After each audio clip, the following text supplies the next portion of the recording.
Bonjour et merci de nous retrouver pour la Foi prise au mot, votre rendez-vous de formation et de réflexion. Cette semaine, nous nous posons une question naïve. À quoi servent les saints ? À protéger notre vie, comme notre saint patron, à résoudre les cas désespérés, comme sainte Rita, ou à retrouver les objets perdus, comme saint Antoine de Padoue, sont au contraire des modèles de comportement, comme Carlo Acutis. Mais que dire de ces personnages hors normes, auxquels personne ne peut jamais espérer ressembler, tant ils ont bouleversé leur époque, et peut-être même toute notre civilisation, comme saint François d'Assise. Pour répondre à ces questions, je vous propose de repartir aux origines, les apôtres, les martyrs, sont-ils des saints? Qui a écrit leur histoire et dans quel but? Telles sont les questions que je vous propose de poser à mes deux invités. Marie-Céline Isaïa, bonsoir. Bonsoir. Vous êtes professeure d'histoire médiévale à l'université Lyon 3, c'est l'université Jean Moulin. Et puis Damien Labadie, bonsoir. Bonsoir. Vous êtes chargé de recherche au CNRS. Alors, peut-être pour commencer, une question. Vous êtes spécialiste, Marie-Céline Isaïa, de l'histoire médiévale. Est-ce que, au cours de l'histoire, de la théologie, on s'est posé la question de la différence entre les saints vivants et les saints morts? Est-ce qu'il y a une... Enfin, comment est-ce qu'on... Votre question est très intéressante. Le saint mort n'existe pas. Par définition, ce qui fait le saint, c'est qu'après son existence terrestre, il est vivant auprès de Dieu. Et donc, il y a une très grande continuité et qui est au cœur même du projet hagiographique. Il y a une très grande continuité entre ce qu'a été l'existence terrestre du saint et ce dont il est capable après sa mort, alors qu'il est toujours vivant auprès de Dieu. Les miracles qu'il a accomplis de son vivant, il peut les faire après sa mort, ce qui justifie le culte des reliques. Vous êtes d'accord, Damien Labadie? Oui, tout à fait d'accord. Quand on parle justement de la fête d'un saint, de son natalis, c'est le terme un peu technique, en fait sa naissance. La naissance d'un saint, c'est la commémoration de sa mort en réalité, parce qu'il naît au ciel. Donc effectivement, cette distinction entre vie et mort, vraiment est absolument abolie. Il y a une véritable continuité. Et la véritable naissance du saint, c'est sa mort, parce qu'il est né au ciel. Voilà. Et alors, est-ce qu'on a une réflexion sur les saints qu'on a repérés avec le culte, et puis les saints secrets, etc. Ou est-ce que c'est vraiment une question très contemporaine ? Alors ça, je dirais que c'est contemporain, simplement parce que je réponds comme historienne. Oui. C'est-à-dire que par définition, je n'ai accès qu'aux saints dont on a parlé, les saints dont on a voulu écrire la vie, parce que ce sont ceux-là qui sont mentionnés dans mes sources. Après, qu'à l'époque contemporaine, il y ait des saints cachés et que pendant la Toussaint, on fête tous les saints du ciel, ça c'est une réalité. Dire qu'il y a des saints cryptés, ça pour le Moyen-Âge, non, je n'ai que les saints dont on a bien voulu écrire la vie. Mais on s'est posé la question, parce qu'à partir, peut-être pour vraiment faire les choses, repartir du début, à partir de quand on commence à dire il y a des saints qui sont reconnus par l'Église et il faut tout un procès. Alors la vraie question, c'est qu'est-ce qu'on appelle reconnu par l'Église ? C'est ça. Ce que vous appelez reconnu par l'Église, en fait, c'est reconnu par l'Église de Rome, Oui. c'est-à-dire que vous pensez à l'Église post-grégorienne, Oui. le moment où l'autorité pontificale, le pape de Rome, dit ce qui doit être la loi de l'Église universelle. Alors, il y a des procès de canonisation, peut-être une politique de la sainteté qui peut être menée à l'Église, en tout cas de l'Occident, à l'échelle de l'Occident latin. Avant le XIe siècle, on va dire, et en fait encore au XIIe et au XIIIe, ce qui compte comme Église capable de reconnaître la sainteté, eh bien, c'est l'évêque diocésain, entouré de ses chanoines, appuyé sur les abbés de son diocèse, qui est capable de reconnaître l'existence d'un culte et éventuellement de le modérer ou au contraire de le promouvoir. Et c'est plutôt à l'échelle du diocèse, en l'absence de procès de canonisation, que la réputation de sainteté va conduire à la rédaction d'une vie, peut-être au développement d'un sanctuaire. Alors vous êtes plutôt spécialiste du Moyen-Âge, vous êtes plutôt spécialiste de l'Antiquité, puis de l'Antiquité, y compris sur le continent un peu africain, puisque vous lisez aussi l'Éthiopien, voilà. C'était comme ça dans les temps anciens, ou est-ce qu'il y a quelque chose de plus spontané? Quelque chose de beaucoup plus spontané, disons, et dans le christianisme oriental, disons de manière générale. On retrouve ça dans le christianisme byzantin, mais aussi le christianisme égyptien, syrien, à l'époque tardo-antique, à l'époque antique. C'est vraiment en général un souhait de la foule. C'est la foule qui se réunit autour du saint au moment de sa mort. Il est en train de mourir et la foule réclame à corps et à cri sa canonisation. Alors on n'utilise pas le terme de canonisation, mais on réclame qu'il soit déclaré saint par l'institution ecclésiastique. Donc c'est plutôt un mouvement qui parle plutôt des fidèles eux-mêmes, qui réclament une reconnaissance de la sainteté du personnage dont ils ont été témoins des miracles, des guérisons. Donc c'est plutôt un mouvement ascendant à l'époque antique. Oui. Alors ce que je vous propose de faire, c'est d'abord qu'on essaie de se poser les questions de à quoi on reconnaît un saint dans vos textes. Quels sont est-ce qu'il y a des marqueurs de sainteté? Qu'est-ce que c'est qu'un saint? Puis après, comment on écrit aussi l'histoire de ces saints? Et puis après, on terminera sur pourquoi est-ce qu'on l'écrit. Alors, à quoi on reconnaît un saint en fait? Quels sont dans vos textes les choses qui font que vraiment c'est vraiment un saint, quoi, qu'il y a quelque chose. C'est une excellente question parce qu'en fait la définition du saint a varié selon les époques. Les critères qui fait que l'on reconnaît un saint ont pu varier d'une époque à l'autre, de l'Antiquité au Moyen Âge. Disons, je ne sais pas si Marie sera d'accord avec moi. Je dirais fondamentalement, c'est quelqu'un qui est admiré pour sa piété, sa dévotion et cette relation particulière qu'il y a avec Dieu. On sent que Dieu l'a mis à part, qu'il a quelque chose de particulier. Alors ça peut se manifester par une vie exemplaire, mais aussi par des miracles, mais pas nécessairement, puisque le miracle ne fait pas toujours le saint. On peut avoir des vies de saints qui n'ont pas fait de miracles, des abbés, des évêques, mais sont considérés pourtant comme saints. Je dirais que ça serait ça fondamentalement. Mais après, ça peut se manifester par des miracles, une éloquence particulière, une inspiration. Le Saint-Esprit parle à travers le saint personnage. Mais je dirais fondamentalement, mais je pose la question à Marie si elle est d'accord avec moi, vraiment on sent qu'il a une relation particulière avec Dieu, que Dieu le met à part en fait. C'est ça. Et alors en fait, c'est bien pour ça qu'il arrive après à servir d'intermédiaire. Absolument, c'est ça. Et c'est pour ça ce que disait Damien sur le fait que, évidemment, c'est la foule qui réclame, parce que la foule a été témoin que manifestement, il y avait là, autour du saint, un contact privilégié avec Dieu. Ce contact privilégié avec Dieu ne s'interrompt pas avec la mort. Et la foule continue à dire, là, à l'endroit où il est, à l'endroit où il a vécu, à l'endroit où il va reposer pour l'éternité, là, le contact est établi entre la terre et le ciel. Donc oui, le saint, ça se voit parce que simplement, il parle de Dieu, quoi. Alors ça reste d'une actualité assez importante. C'est ça. Est-ce qu'il y a d'autres choses, d'autres critères qui sont peut-être qui nous paraissent, nous, avec le recul, un peu bizarres? Oui, alors, durant le Moyen-Âge, très clairement, le saint doit être saint dès sa naissance. En fait, l'idée que nous faisons de façon contemporaine, l'idée que nous faisons d'une sainteté qui peut venir au terme d'une conversion exemplaire, ça pour, j'imagine, l'Antiquité, mais déjà pour le Haut Moyen-Âge, ça c'est rare. Normalement, précisément parce que le saint a été mis à part, comme le disait très bien Damien, il a été mis à part dans le projet de Dieu avant tous les siècles pour être prédestiné à refléter quelque chose de l'action divine. Et dans ces cas-là, ça se manifeste d'emblée. Et d'ailleurs, c'est dans la continuité des évangiles, c'est-à-dire que le saint, il a été, comme Jean-Baptiste, connu avant sa naissance. Donc, il a forcément une enfance qui sort un petit peu de l'ordinaire. C'est un peu comme le petit Jésus des Apocryphes, il parle aux oiseaux. Voilà, ou alors au moins il manifeste une dévotion extrêmement précoce. Voilà, il éblouit sa nourrice. Il parle toutes les langues. Par exemple. Damien Lavadi ? Oui, tout à fait.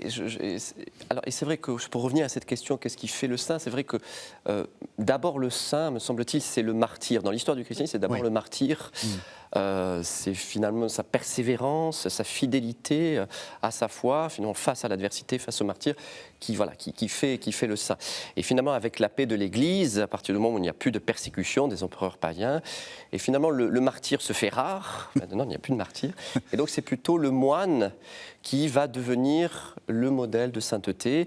Et l'ascèse va devenir une sorte de martyr spirituel, en fait.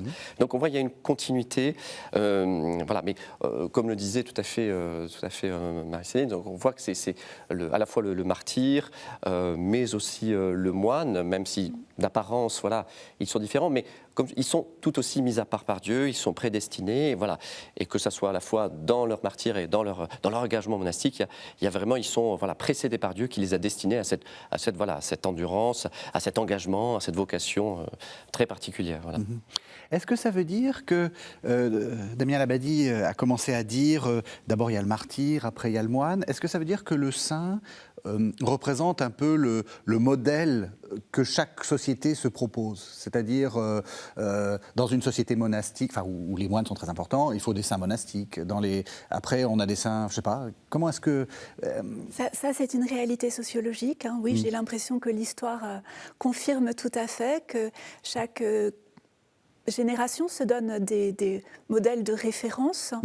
Maintenant, c'est vraiment porté par le peuple chrétien. Il ne faut pas imaginer des modèles de sainteté qui descendent de la hiérarchie. Hein, c'est chaque génération qui reconnaît des modèles, et souvent des modèles de ce dont la société n'est pas capable. Hein. C'est le grand paradoxe qui a été bien mis en évidence par Peter Brown. C'est que le saint est d'autant plus un intermédiaire entre Dieu et les hommes qu'en fait, il est toujours aux marges de l'expérience humaine. Et dans ce que disait très justement Damien, le martyr, par définition, c'est quand même l'exception. C'est celui qui a tenu bon face à la persécution pendant que tous les autres se cachaient, disons-le. Donc c'est celui qu'on admire.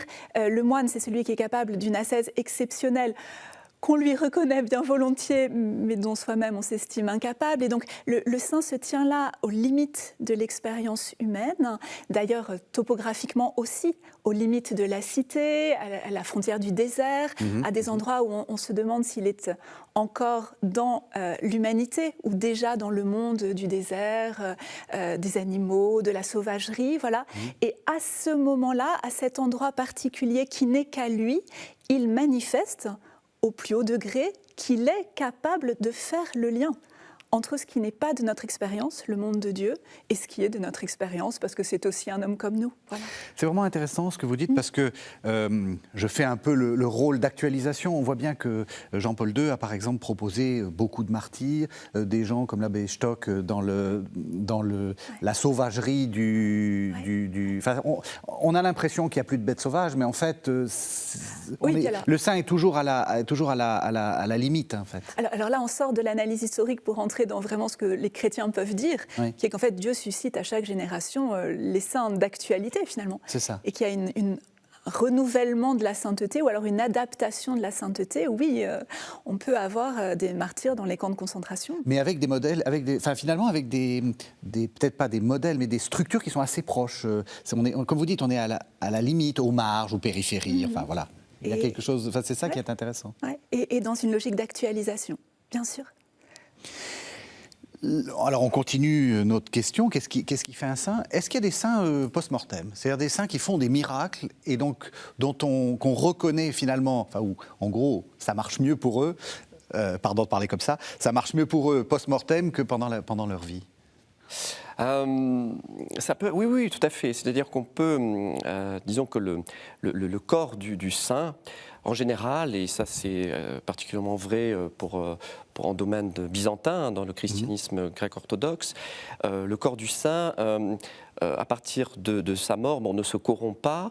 Et, jamais. Alors non, normalement il ne se corrompt pas. D'accord. Voilà. Et pendant un certain temps, et au bout du 40e jour en général, une sorte de liquide, de liquide un peu onctueux qu'on appelle le miron qui exude en fait, qui sort du corps de ce cadavre en fait. Hein. Et à partir de c'est le signe finalement que le saint a été reçu au ciel. Et qu'on peut utiliser cette substance pour guérir. C'est une substance miraculeuse. Et tant que finalement cette substance miraculeuse exude du corps, on peut le toucher, on peut en prélever un petit peu, en général pour des guérisons. Voilà. Donc il peut continuer, faire beaucoup plus de miracles comme ça, à travers finalement cette puissance miraculeuse du corps mort, à travers donc sa vie post-mortem, que de son vivant. Voilà. Mais effectivement, l'activité thaumaturgique, la capacité de faire des miracles pour le saint, continue bien après sa mort, et ça peut continuer assez longtemps, et puis en faire beaucoup plus que dans son vivant. C'est byzantin, mais on sent que les latins aiment bien ça aussi. Hein. Oui, alors c'est quand même beaucoup moins courant. Hein, c'est vrai des corps miraculeusement conservés. Ah oui. On le cite, on le dit de Saint Cuthbert. Parce que c'est extraordinaire. Parlez-nous de Saint Cuthbert. Saint Cuthbert, non. Un ermite de Lindisfarne. Et donc, effectivement, on a découvert que son corps avait été miraculeusement conservé. Et le fait qu'on le mentionne, c'est vrai aussi de Saint Remi de Reims ou de quelques grands saints. Mais c'est justement, on le remarque parce que ça n'est pas normal. Et surtout, on ne... alors ça, c'est dans la tradition romaine, en vérité. On ne touche pas le cadavre. Hein. Ah oui. Donc, alors, on peut pratiquer ce qu'on appellerait de façon très imparfaite une forme d'embaumement. On va entourer le corps d'un évêque du VIe siècle de plantes odorantes, de baume, si bien qu'après, son cadavre sent assez... Plutôt bon. Plutôt bon, voilà. Mais il y a moins, je pense, de pratiques de manipulation du corps mort, et puis surtout une vraie réticence devant l'idée qu'on puisse prélever des reliques. Hein, puisque oui alors, autant, la fin du Moyen-Âge... Ah, vous allez enfin... Parce que moi, j'imagine... Dites-nous la vérité. Non. On les coupe par petits bouts et même... La vérité, c'est que la fin du Moyen-Âge s'est habituée à l'idée qu'on pouvait avoir l'avant-bras d'un tel ou le crâne de Jean-Baptiste.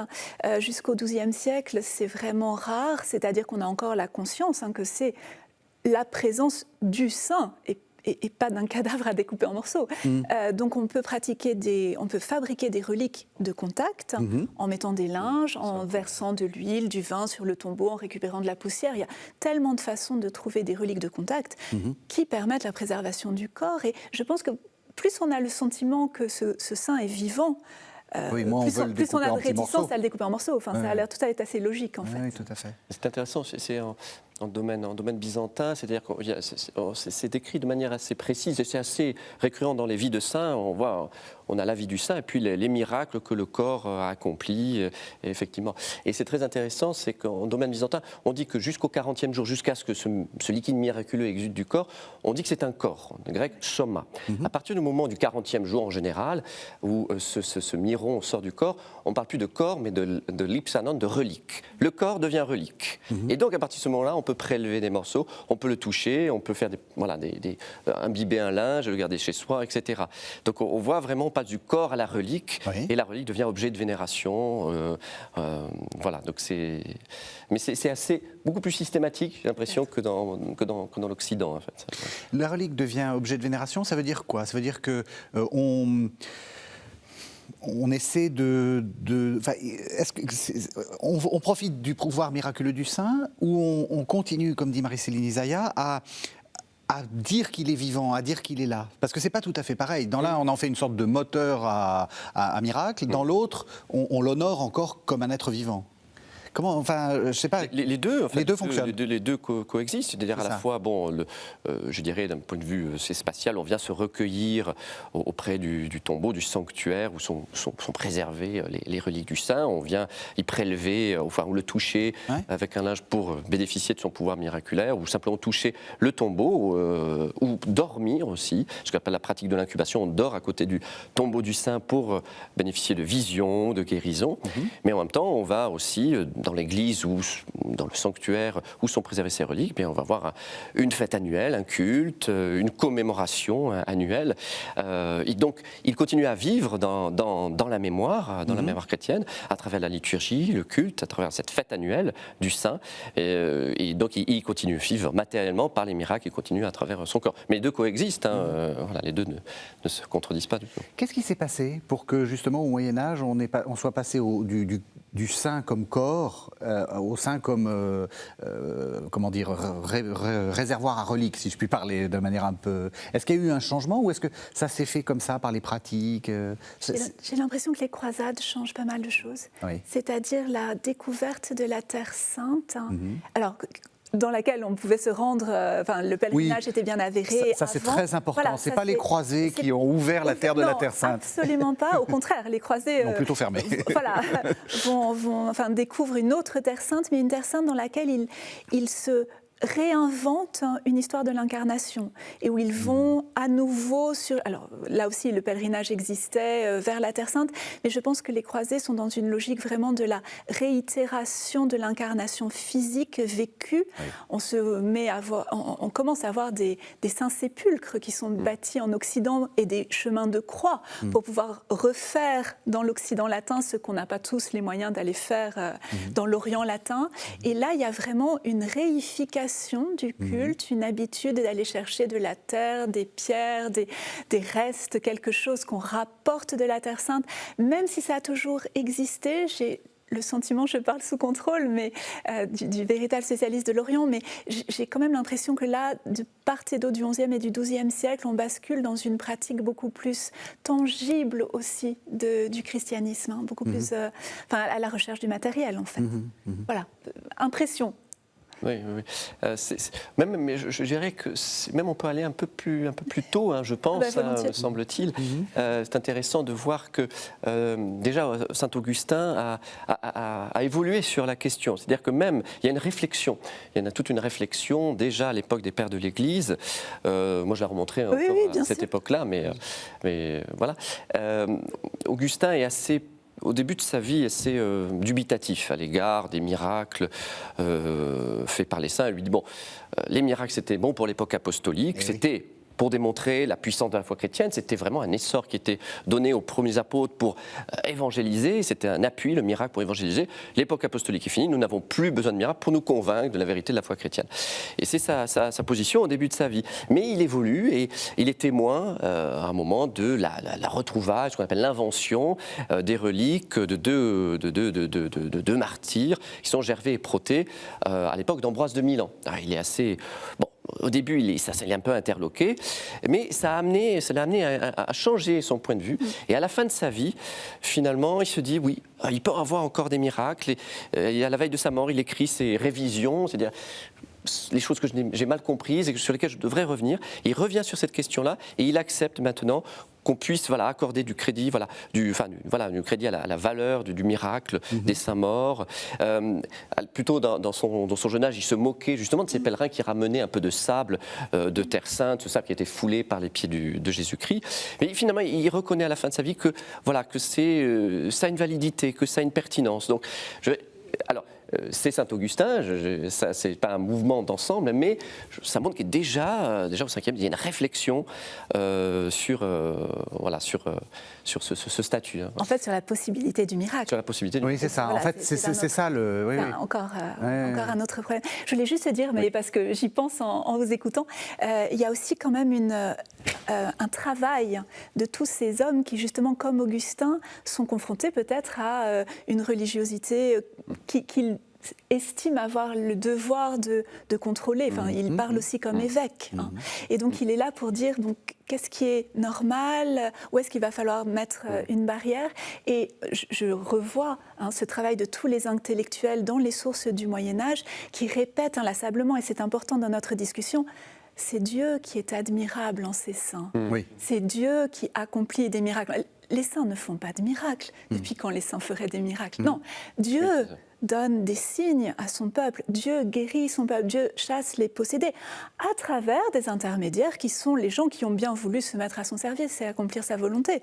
Mais c'est Dieu. Hein. Oui, c'est intéressant parce qu'on sent que c'est une polarisation entre accorder du crédit au pouvoir du saint et remettre à Dieu. On sent que tout au long de l'histoire, les réformés ricanent beaucoup sur le fait que les catholiques utilisent les saints, c'est ridicule, etc. On voit bien qu'on est toujours en tension, en fait. Il y a un travail pastoral, il y a un travail d'éducation à faire pour vérifier que le saint est bien à sa place. Oui. On l'a dit, c'est un intermédiaire. S'il montre un autre visage que le visage de Dieu, c'est un saint raté, c'est un escroc. Et il y a des escrocs. Justement, est-ce qu'il y a des saints est-ce que vous avez des histoires au Moyen-Âge de faux saints ou de saints ou de débats sur le... Plutôt Grégoire de Tours qui nous raconte là quand même, il y a des cultes qui ne sont pas... Donc Grégoire de Tours, c'est au VIe siècle. Oui, Grégoire mort en 594. Ouais. Et oui, il est témoin de l'existence de cultes dont on se dit finalement, sur quoi sont-ils fondés? Est-ce qu'on connaît la vie de cette homme, là, dont on a la tombe, en fait, on n'est pas sûr que sa vie ait été exemplaire. Donc, sa tombe est en fait une tombe illicite. Et ça, je pense que c'est depuis, largement l'Antiquité tardive. Il y a un travail de critique, de contrôle qualité. Oui, et puis de pastoral. Hein. Est-ce que vraiment ce culte est licite? Il faut vérifier que la personne est effectivement auprès de Dieu, donc qu'il est capable d'intercéder pour obtenir des miracles. Et voilà, on est dans notre sujet. Alors justement, on passe à la deuxième partie. Une des choses importantes pour ça, c'est le fait d'écrire des vies de saints et peut-être de contrôler par l'écriture un peu peut-être les cultes, ce qu'on raconte, etc. Ça commence quand? Est-ce que, puisque vous êtes, je me tourne vers vous, Damien Labadie, puisque vous êtes plutôt spécialiste de l'Antiquité, ça commence quand? Vous le datez de quand, cette tentative d'orchestrer le culte des saints par l'écriture?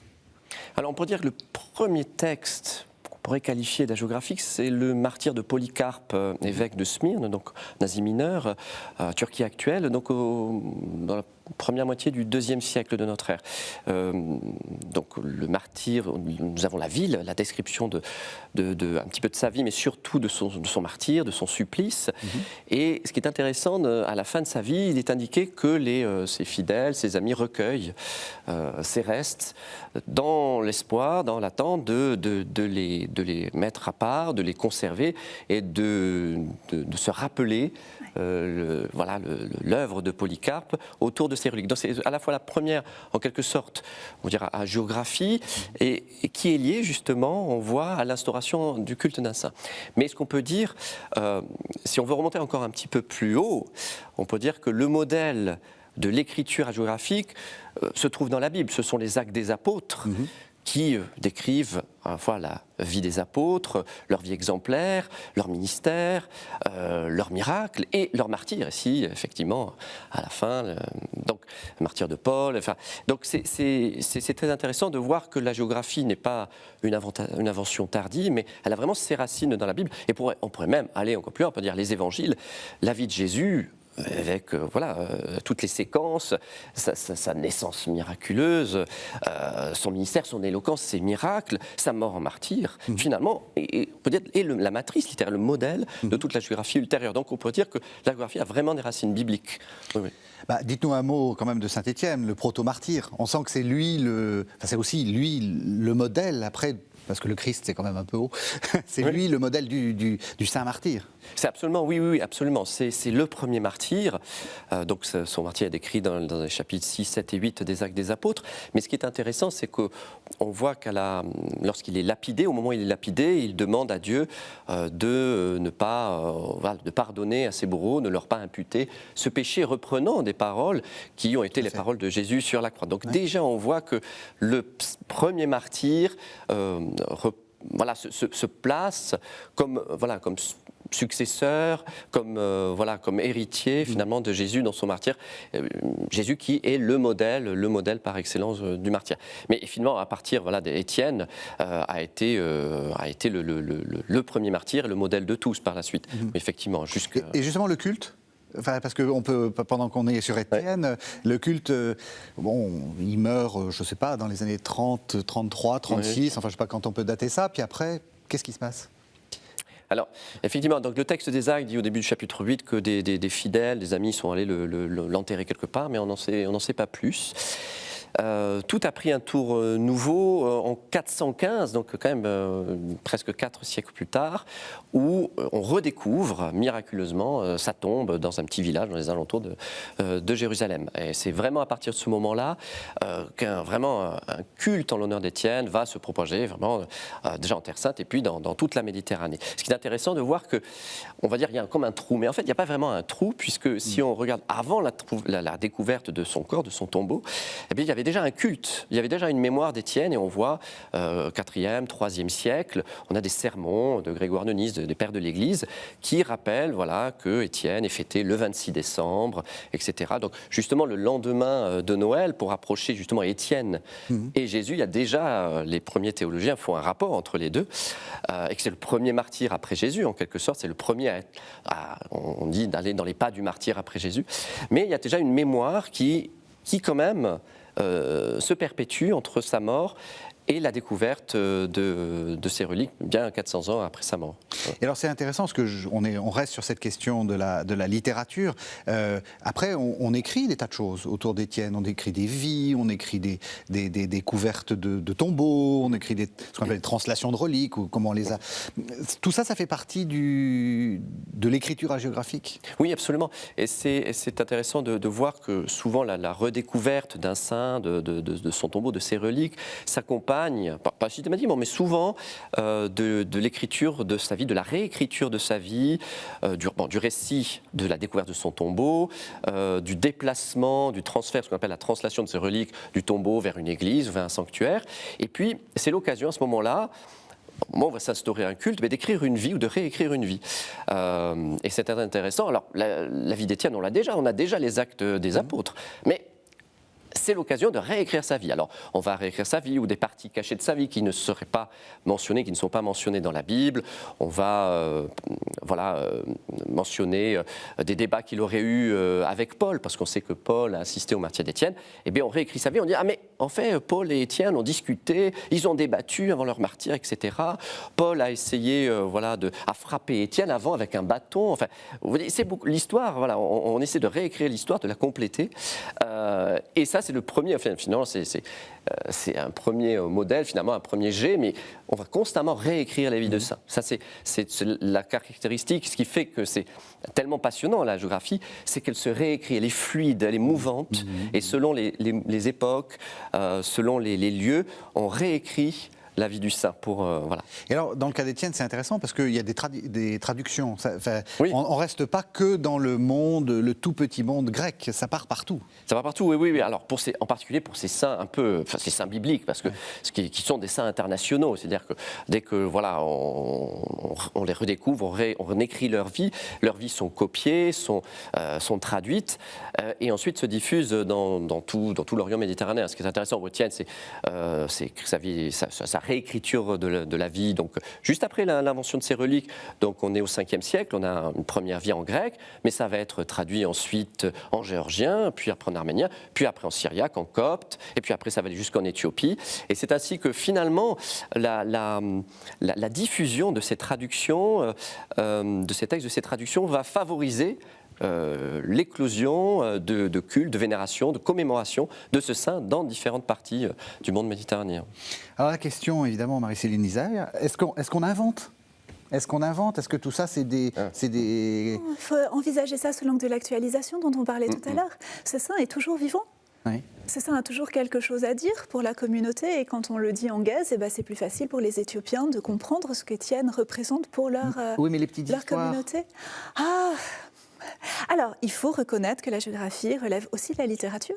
Donc, ça emprunte à des tas de genres différents. Ça fait plus d'un siècle qu'on a démontré qu'il y a une très grande partie des passions du 5e siècle qui relèvent en fait de la tradition du roman alexandrin. Donc, les martyrs font le tour du bassin méditerranéen, ont des aventures absolument invraisemblables, se perdent, se retrouvent, les familles sont séparées, et puis miraculeusement... Bon, voilà. Et ça, c'est fait aussi parce qu'il faut envisager la géographie en fonction du public.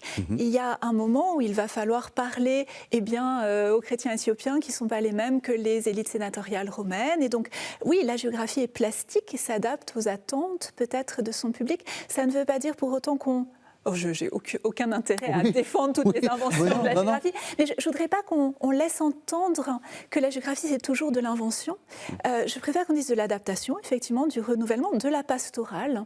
Et ce qui fait que, on va insister sur tel aspect plutôt que tel autre. Et puis parfois, c'est vrai que c'est du grand guignol et que c'est n'importe quoi. C'est vrai, ça existe aussi. Mais est-ce qu'il y a un côté, justement, plaisir ? Je veux dire, est-ce que justement, il y a aussi un côté, vous dites c'est littéraire, est-ce qu'il y a un côté, c'est très amusant de lire les vies des saints ? Amusant, oui, parfois c'est grotesque aussi. Alors on a beaucoup discuté entre médiévistes de la vie de Saint Jean-Gou. Racontez-nous. Jean-Gou est un mari trompé, déjà c'est très drôle. Puis après ça tourne complètement au fabliau, il est assassiné par l'amant de sa femme qui est un clerc, voilà. Et en plus la femme est affligée d'une pétomanie épouvantable, mais seulement le vendredi. Enfin bon, voilà, c'est très clairement fait pour faire sourire.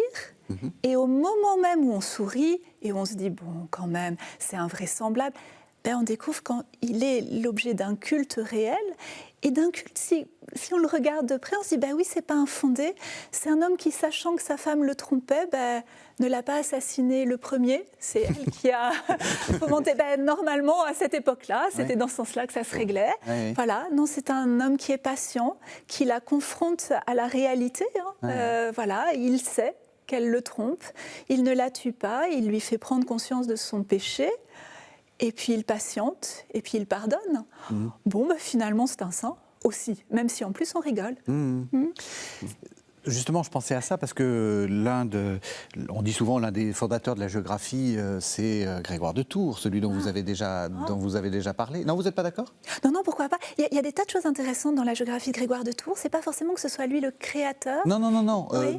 En latin, enfin. Oui. Alors, et c'est un très grand écrivain. C'est là où je voulais arriver. Ah oui. Je voulais arriver au grand écrivain.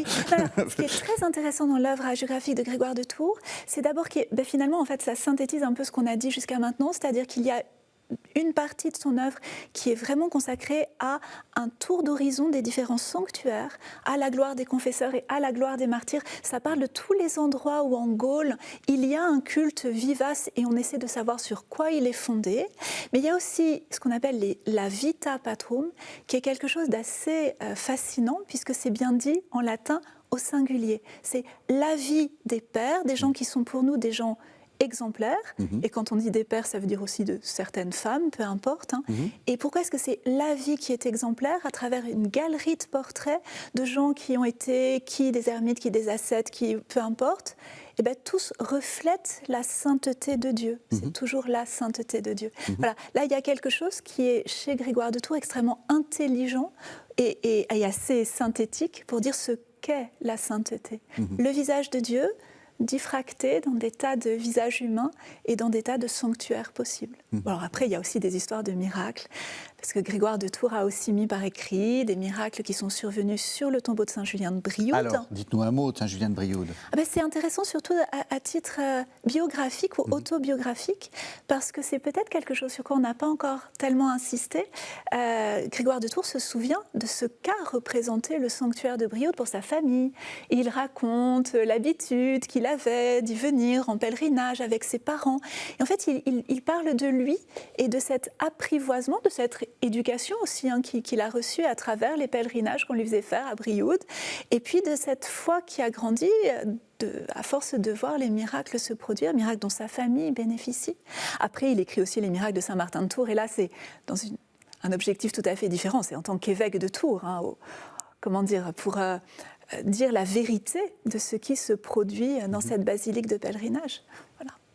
Est-ce qu'on sait, Damien Labadie, qui écrit ses vies, etc. Et est-ce qu'on peut, en sachant ça, se dire il y a peut-être une volonté peut-être de contrôler, quelque chose un peu cynique de se servir des saints? Alors, c'est une bonne question. Il est quelquefois difficile d'établir en fait qui est l'auteur d'un texte hagiographique. Souvent, les textes hagiographiques sont anonymes. C'est toute la difficulté pour trouver l'auteur, trouver le dater aussi, parce que s'il faut toute la difficulté de dater des textes hagiographiques, si on ne sait pas qui l'a écrit. Donc, généralement, on ne sait pas, enfin, lorsqu'il n'est pas signé, on ne sait pas. Alors, ça peut être des moines, enfin, en milieu monastique, ça peut être aussi des évêques. Disons qu'en Orient, c'est plutôt des moines qui écrivent plutôt des vies de saints, puisque en monde byzantin, le saint, c'est d'abord le moine, donc on écrit des vies de saints moines en milieu monastique, et on lit, mais ça c'est comme en Occident, on lit les vies de saints moines à l'intérieur du monastère, au réfectoire, etc. Donc, y aurait-il une façon de se servir? Alors, je pense que peut-être pas en milieu monastique, mais peut-être certains évêques, en tout cas j'ai pu essayer de le documenter pour la question d'Étienne, certains évêques ont essayé justement de se servir de saints pour légitimer leur position, légitimer leur orthodoxie. Par exemple, c'est très intéressant, dans le cas de la redécouverte du tombeau d'Étienne en 415, l'évêque de Jérusalem, Jean, était soupçonné d'hérésie. On convoque un concile, pas très loin, dans les alentours de Jérusalem, et sa place est en jeu. Il risque d'être congédié aimablement de son trône épiscopal. Et bien, au moment où s'ouvrent les discussions de ce concile, un prêtre arrive et débarque. On a retrouvé les reliques d'Étienne. Alors tout le monde s'arrête et on va voir. Et Jean, il va, je m'en occupe, je vais aller voir, je vais authentifier ces tombes. Est-ce que c'est bien la tombe d'Étienne? Et finalement, c'est bien la tombe d'Étienne. Et donc, il y a une sorte d'aura qui retombe sur Jean, qui se fait, qui est inattaquable maintenant. Il a retrouvé le saint premier martyr. Comment, pourrait-on, le démettre de ses fonctions d'évêque? C'est mon hypothèse, disons, c'est que dans ce cas-là, il aurait pu se servir de cette découverte et il aurait fait écrire une vie, se mettant lui-même en scène, en train de redécouvrir le tombeau, se mettant dans une bonne image de lui-même. Et ainsi, il a pu lever les soupçons d'hérésie ou finalement se débarrasser dans l'affaire un peu malencontreuse dans laquelle il était. Donc, je pense que certains évêques, je ne sais pas si en Occident, peuvent, en tout cas, moi j'ai pu le documenter pour Étienne, se sont servis justement de découvertes miraculeuses et de la diffusion de leur culte pour leur propre intérêt, disons. Et on peut, toujours en restant en Orient, puis après on repart sur l'Occident, mais on a quand même l'impression qu'il y a justement ces fameuses translations, donc on déplace les reliques, il y a quand même une politique de pouvoir. Un exemple clair, c'est celui d'André, le frère de Pierre. Byzance n'a pas de saint patron, et on met André, parce que Pierre et André. Est-ce que ça joue beaucoup, ça, le fait d'avoir dans sa ville plein de reliques, Bien sûr, puisque les reliques sont considérées comme, dans une ville, comme des remparts, comme des protections face aux menaces de guerre, face à tout malheur qui pourrait s'abattre sur une ville. Donc les villes cherchent à accumuler, les grandes villes, Constantinople, Rome, à accumuler des reliques, à la fois pour attirer des pèlerins, mais aussi comme gage de protection. Et on va avoir justement des batailles, des querelles entre villes, en particulier entre Constantinople et Rome. On a un récit justement assez intéressant où Constantinople avait déjà des reliques d'Étienne, alors elles avaient été transférées un peu plus tôt, mais Constantinople avait des reliques d'Étienne, mais pas Rome. Alors, donc il y a une querelle entre le pape et l'empereur byzantin. On essaie de faire des marchandages. Tu me donnes ce saint, tu me donnes Étienne, etc. Non, ça va pas comme ça. Et donc, le pape dépêche un peu en secret quelques-uns de ses émissaires pour aller à Constantinople pour essayer de dérober un vol de reliques. Alors, ce n'est pas présenté comme un vol. Moi, je pense que c'est un petit vol, mais sorte de vol de reliques ou sorte, on essaie de s'emparer plus ou moins officiellement de reliques pour les rapporter à Rome. Et en fait, ces reliques d'Étienne sont rapportées à Rome avec un grand concours de fidèles. Voilà. Et donc, c'est vrai que ça, c'est l'occasion justement de rivalité entre villes, cette possession des reliques. Justement. Oui, on a un témoignage extrêmement détaillé au IXe siècle de tractation du même ordre pour savoir si oui ou non l'empereur carolingien va pouvoir disposer des reliques du pape Sylvestre, qui est quand même le pape contemporain qui est censé avoir baptisé Constantin. Voilà. Et le pape est réticent parce qu'il sait bien que Sylvestre, quand même, les Romains y tiennent et il négocie et finalement c'est Sébastien qui va être donné, ce qui n'est pas rien non plus, qui est aussi un des patrons protecteurs de Rome. Voilà. Donc oui, certainement des tractations, négociations autour de la possession des reliques, de savoir qui a le droit d'en disposer, ça existe tout le temps. Votre question néanmoins portait sur autre chose, qui est dans quelle intention on fait rédiger les vies de saints, et autant il existe certainement, et ça c'est une évidence, des commanditaires, des patrons, des auteurs qui écrivent des textes à leur gloire. Autant il ne faut pas négliger que l'essentiel de nos textes hagiographiques est anonyme. Donc il y a quand même énormément aussi de communautés, et c'est un anonymat qui vient en général d'une rédaction que moi j'appelle collective. Donc il y a énormément de textes hagiographiques qui sont simplement l'émanation de la mémoire d'une communauté locale, ce qui ne veut pas dire que cette communauté écrive sans intention. Bien sûr qu'elle a des intentions et qu'elle veut promouvoir le culte de ce saint auquel elle est attachée. La hagiographie n'est pas innocente ou n'est pas gratuite. Mais c'est pas forcément toujours une question de pouvoir. Je préfère le dire en termes de mémoire. Ce sont des communautés qui disent il s'est quand même passé quelque chose d'important pour nous, de quelque chose à quoi notre identité est fortement attachée, et le monde entier a le droit de savoir que, voilà. Et je peux citer un exemple. Voilà. Ah bah, au contraire, une petite histoire. On possède une vie de sainte Alcuin. Alcuin, pour nous tous, c'est le ministre de la Culture et du culte de Charlemagne. Voilà, on a l'impression de situer très bien le personnage. Il meurt en 804, la vie est écrite peut-être en 826, on est vraiment très tôt. On se dit, je vais lire la vie d'Alcuin, je vais tout savoir sur la politique de Charlemagne, ce que les Carolingiens voulaient faire. Il n'y a rien. Il n'y a rien du tout. En revanche, on a l'enfance du petit Alcuin, comment il a été élevé, et dans son monastère, quels mauvais rêves il faisait, quelle vision mystique il avait eue dans sa jeunesse. Des tas de choses qui en fait relèvent de quoi ? De la mémoire partagée à l'intérieur des petits cercles anglo-saxons d'exilés sur le continent qui étaient venus à Saint-Martin de Tours quand Alcuin y était abbé. Et Alcuin a partagé ses souvenirs d'enfance avec ce cercle-là. Et pour les quelques anglo-saxons pour lesquels ces souvenirs étaient précieux, eh bien c'est devenu la vie d'Alcuin. Mais la différence entre notre horizon d'attente et ce qu'est réellement ce texte hagiographique en dit beaucoup sur la géographie comme mémoire d'une petite communauté attachée à quelqu'un qui devait être exceptionnel pour elle. Est-ce que c'est vrai aussi Oui, je suis absolument d'accord sur la mémoire collective, effectivement. Et la mémoire est toujours dynamique, elle se recompose au gré des siècles. Et justement, la géographie est le témoin de cette mémoire dynamique. Et on réécrit des vies de saints, donc une vie de saint écrite au 8e, 9e siècle, on va la réécrire au 12e, au 13e, justement pour réactiver la mémoire, honorer de nouveau la mémoire du saint. Et ça rejoint un petit peu votre question sur la finalité de la géographie, parce que souvent on réécrit, alors c'est une réactualisation, pas une invention, c'est une réactualisation comme tu disais, une réactualisation qui se fait, qui aussi s'accompagne d'une réélaboration littéraire. Et c'est très souvent l'occasion de réécrire la vie du saint pour se remémorer le saint, c'est l'occasion de faire une œuvre littéraire aussi, à la fois d'innover en prenant quelque chose qui est dit, mais en innovant. Et c'est très souvent, c'est un lieu commun, on voit des vies assez tardives, en tout cas en monde byzantin, un auteur du XIVe siècle, où j'ai retrouvé cette vie de sainte Théophano, par exemple. Elle n'est pas très bien écrite, et puis, il